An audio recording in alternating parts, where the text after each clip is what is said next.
네, 안녕하십니까. 예, 마지막 발표를 이제 맡게 된 NC스콜의 이제 공기현입니다. 예. 제가 발표 드릴 거는 이제 앞에서 한은실 박사님이 이제 설명해 주셨던 내용하고 조금 이제 중복되는 내용도 조금 있는데, 그 내용들 중에서 전자기학과 관련돼 있는 솔루션들을 좀 소개를 좀 상세하게 좀 드리도록 하겠습니다.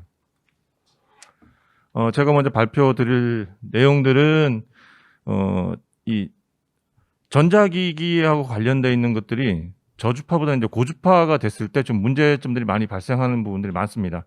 그래서 고주파 영역에서 전자기 시뮬레이션이 뭐 어떤 사례로 이제 볼 수가 있는지 그 사례들을 몇 가지 좀 보여드릴 거고요. 그리고 이제 그러한 문제들을 풀어내기 위한 NCS의 이제 HFS라는 제품이 있는데, 그 제품들의 특징에 대해서 좀 다른 거에 비해서 좀 차별화되는 것들을 좀 정리해서 소개를 시켜드리도록 하겠습니다.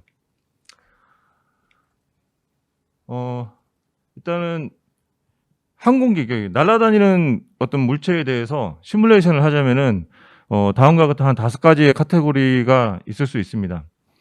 그 중에서 이 전자기하고 관련되어 있는 부분은 통신 또는 전자기기 내에서의 뭐 신호 간섭 이런 것들이 있을 수가 있고요. 그래서 이제 NCS에서는 여러 가지 플랫폼들 중에서 이제 전자기하고 관련되어 있는 부분들이 이제 역사가 나름 좀 꽤 오래됐습니다. 한 1990년대부터 상용 제품 나와가지고 HFS라는 제품이 필드에서 이제 많이 사용이 되고 있고요. 그 외에도 이제 전자기학 관련돼 있는 거는 이제 이런 고주파 영역을 하는 이제 HFSS, 그 다음에 좀 PCB, 복잡한 PCB를 좀 더 효율적으로 풀 수 있는 SIV라는 제품이 있고요. 그리고 열을 해석할 수 있는 이제 아이스팩, 열을 해석할 수 있는 제품들이 여러 가지가 있습니다. 그 중에서도 이런 전기전자 엔지니어들이 좀 더 쉽게 다가갈 수 있도록 만든 제품이 이제 아이스팩이라는 제품이 있습니다. 그리고 이제 저주파 영역, 주로 이제 모터나 요 그림에서 보시는 것처럼 무선 충전과 관련돼 있는 저주파 영역에서의 전자기 현상들을 시뮬레이션할 수 있는 이제 맥스웰이라는 제품이 있습니다. 그 중에서 이제 오늘 이제 발표 드릴 거는 이제 HFS라는 거에 대해서 계속 좀 설명을 드릴 거고요. HFS는 이제 이름이 이제 하이 프리퀀시 스트럭처 시뮬레이터라는 약자입니다. 그래서 고주파 영역에서 많이 사용되는 초창기 이제 제품이 나왔을 때는 주로 RF 영역, 뭐 안테나를 만든다든지 이제 고주파용 뭐 필터를 만든다든지 뭐 이런 쪽으로 이제 주로 사용이 되다가 이 어플리케이션들이 많이 이제 확장이 되어 왔습니다. 그래서 최근에는 이제 다양한 어플리케이션들에서 HFS라는 제품이 많이 사용되고 있고요. 그래서 반도체 영역부터 이제 RF 영역까지 다양하게 이제 활용이 되고 있습니다. 근데 이제 HFS가 이런 고주파 전자기학 관련된 제품들 중에서 전 세계적으로 가장 정확하다고 인정을 받고 있습니다. 그 이유를 이제 설명드리는 그림인데요. 요 오른쪽에 있는 요 안테나 모델에다가 메쉬를 만들어서 그 메쉬를 기반으로 해서 전자기 현상들을 쭉 풀어 나가야 되는데, 그러면 이 메쉬를 어떻게 만들 것인가? 시뮬레이션에서 물리적인 영역에서 시뮬레이션을 해보시는 분들은 아시겠지만은 내가 격자를 어떻게 짜느냐에 따라서 결과도 완전히 바뀔 수가 있고, 이 격자를 어떻게 잘 짜는가가 어떤 또 키 기술로 될 수도 있거든요. 근데 HFS에서는 이 격자를 만드는 게 사람이 매뉴얼로 만드는 게 아니고 자동으로 만들어집니다. 지금 만들어지는 게 이제 그 HFS 툴이 자동으로 이렇게 메쉬가 만들어지는 과정을 좀 순차적으로 좀 보여주고 있습니다.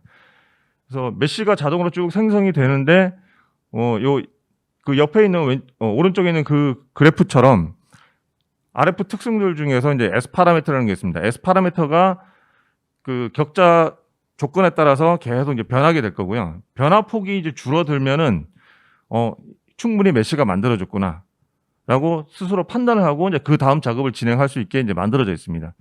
요 과정은 이제 1990년대부터 해가지고 지금까지 계속 사용이 되어 오고 있고, 요 방법으로 인해서 시뮬레이션을 처음 접하는 사람도 정확한 결과를 낼 수가 있다라는 게 이제 HFS의 가장 큰 장점이 되겠습니다. 그리고 이제 이 그림은 앞에서 봤던 거와 마찬가지로 멀티피직스를 제공을 하고 있고요. 이 그림에서 보시는 거는 보통 이제 기지국 같은 데서 많이 사용되는 고주파용 필터 제품입니다. 기지국에서는 아주 높은 파워를 사용을 하고 있기 때문에 저런 이제 캐비티 필터 종류가 이제 많이 사용되고 있는데, 먼저 HFS로 캐비티 필터를 시뮬레이션 한 다음에 열이 얼마큼 나는지 이제 미케니컬을 통해서 몇 도까지 올라가는지 확인을 해보고, 그 온도가 올라갔으면 또 물성치가 또 바뀔 거거든요.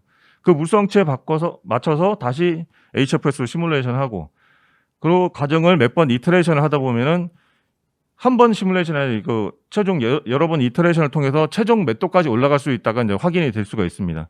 그러면 그 열에 의해서 얼마큼 열 변형이 생기는가, 그렇게 그 열 변형된 거를 가지고 다시 HFS에서 전체적인 RF 특성이 또 어떻게 바뀌느냐, 이런 것들을 멀티 피직스로 양방향으로 이제 시뮬레이션을 할 수 있는 환경을 제공하고 있습니다.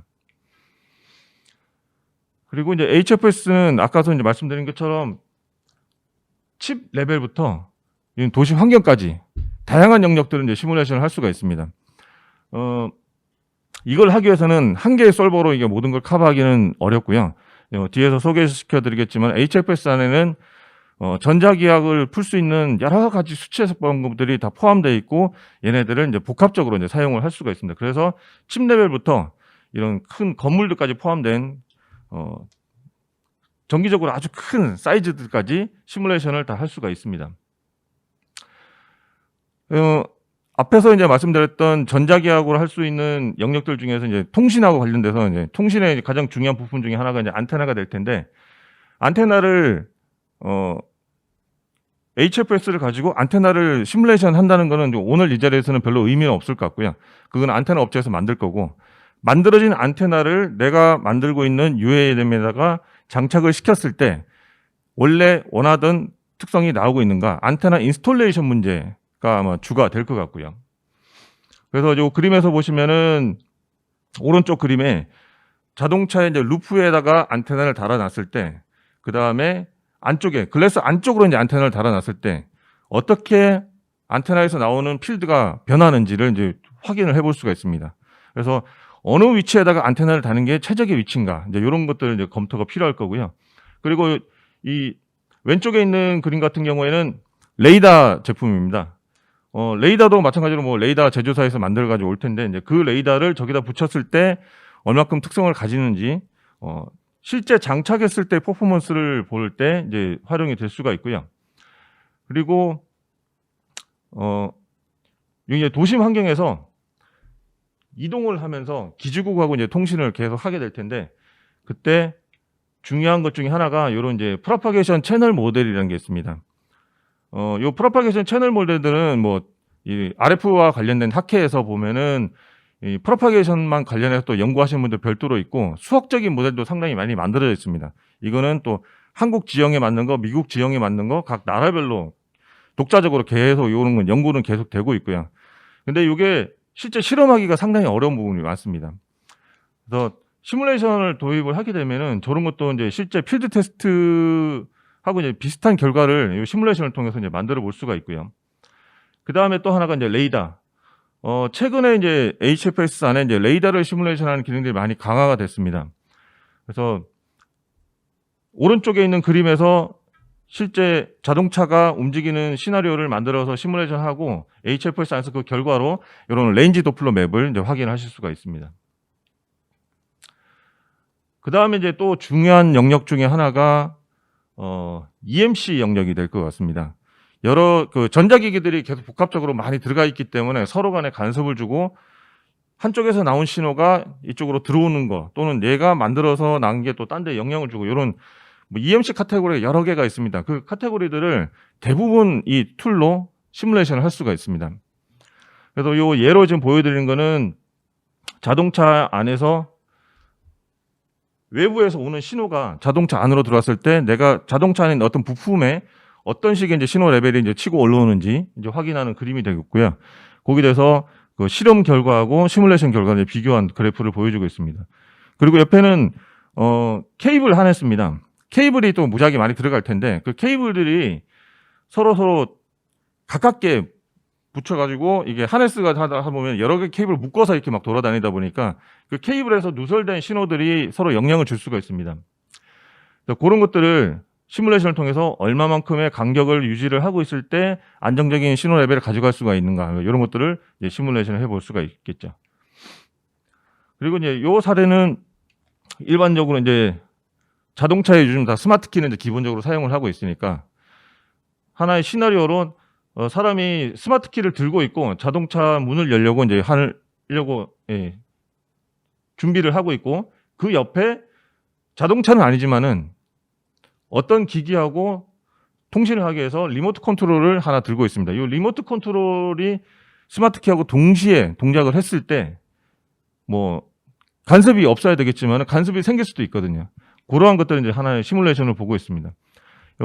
그래서 첫 번째는 스마트 키만 동작을 시켰을 때 공간상에서 필드가 저렇게 쫙 분포가 되면서 이쪽에서 이제 실제 시스템 안에서 신호가 이제 어떻게 가는지 보고 있는데 이 상태에서 RC 리모트 컨트롤을 이제 동작을 시키는 순간 스마트 키의 신호에 간섭을 주게 됩니다. 신호가 이제 깨지면서 문이 안 열리는 현상이 이제 발생할 수도 있는 거죠.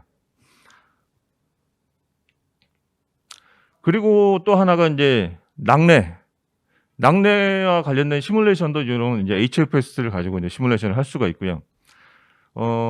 요거 관련해서는 이제 북미 지역에서는 HFS 가지고 했던 사례들이 꽤 많이 있습니다. 네, 그래서 이제 이런 것들을 하기 위한 HFS의 제품에 대해서 좀 상세하게 설명을 드릴 건데, 시뮬레이션 할 때 이제 앞에서 이제 그 격자, 메쉬의 이제 중요함을 이제 말씀드렸는데, 이 메쉬라는 게 한 가지 방법으로 모든 걸 다 커버할 수는 없거든요. 그래서 HFS 안에서는 기본적으로 한 4가지 정도의 메쉬어가 들어가 있습니다. 이거는 사용자가 선택이 가능한 부분도 있고, 경우에 따라서는 자동으로 지금 선택을 해서 가기도 합니다. 그래서 한 4가지 정도의 메쉬가 있는데, 이게 메쉬가 어떤 게 맞을지 좀 경험적이 있는 사람들은 나는 이 메쉬를 써야겠다 하고 쭉 갈 수도 있지만은 하다 보면은 또 에러가 나는 경우도 있고 선택적으로 메쉬를 또 쓰고 싶은 상황도 생길 수가 있습니다. 그래서 작년 버전에 새로운 기능 중에 하나로 메쉬 퓨전이라는 기능이 하나 나왔습니다. 여러 개의 메쉬 방법을 한 그림 안에서 위치별로 선택적으로 지정을 할 수가 있게 됩니다. 그래서 저 드론이 있으면은 그 드론 안쪽에는 PCB가 있을 거고 PCB 안에는 또 칩도 있을 거고 각각에 맞는 메쉬어를 적합한 메쉬어를 선택을 해서 이렇게 하이브리드로 이제 사용할 수 있는 게 메쉬 퓨전 기술입니다. 그래서 그 기술을 써가지고 저희가 데모를 하나 만들었었는데 요 그림에서 보시는 거는 요 TV가 있는데 요 TV는 터치가 되는 TV입니다. 터치가 될 때 앞에 이제 터치를 인식하기 위한 터치 센서가 이렇게 라인이 쫙 그려져 있고요. 이 라인의 두께는 300 마이크로미터 정도의 두께를 가지고 있습니다. 그리고 이 전체 EMC 테스트하는 챔버의 공간은 약 6.6m고요. 6.6m 공간 안에 마이크로미터의 사이즈의 구조물들이 있기 때문에 스케일적으로 봐서 이제 메쉬를 나눌 때 상당히 어렵습니다. 메쉬가 어느 걸 기준으로 가야 될지 작은 걸 기준으로 가게 되면 전체 공간에 메쉬가 엄청나게 많아져야 될 거고요. 그냥 메쉬라는 게 어떤 타겟에만 들어가는 게 아니라 타겟을 포함하고 있는 전체 공간에 메쉬가 만들어져야 되다 보니까 메쉬적으로 상당히 챌린지가 되는 구조물이 되겠습니다. 그래서 요 구조를 메쉬 퓨전이라는 방법을 써가지고 안테나 쪽에다가 그다음에 이 챔버 전체 공간에 TV에 서로 다른 메쉬어를 적용을 해가지고 요 전체 풀 모델을 풀 수가 있었습니다. 요거는 저희가 이제 잡지에도 이제 게재를 하고 전 세계적으로 많이 홍보를 했었는데 삼성전자에서 했던 겁니다. 요거를 한 거는 TV를 만드는 데서 요 시뮬레이션을 한 게 아니라 TV 안에 들어가는 칩셋을 만드는 삼성의 한 부서에서 요 시뮬레이션을 이제 시작을 필요로 했었고요. 우리 칩을 납품을 했는데 우리 칩만 들어가면 EMC 문제가 생기더라. 그래서 그걸 가상으로 한번 검증을 해보자라는 취지에서 이제 시작이 됐고, 그 칩셋을 가지고 이런 버추얼로 이제 모델을 만들어서 칩셋을 넣고 데이터를 비교했더니 이제 실험치하고도 어느 정도 코릴레이션이 잘 맞고, 이렇게 이제 가상 검증으로 활용할 수 있겠다 해서 이제 프로세스로 이제 적용이 된 사례입니다.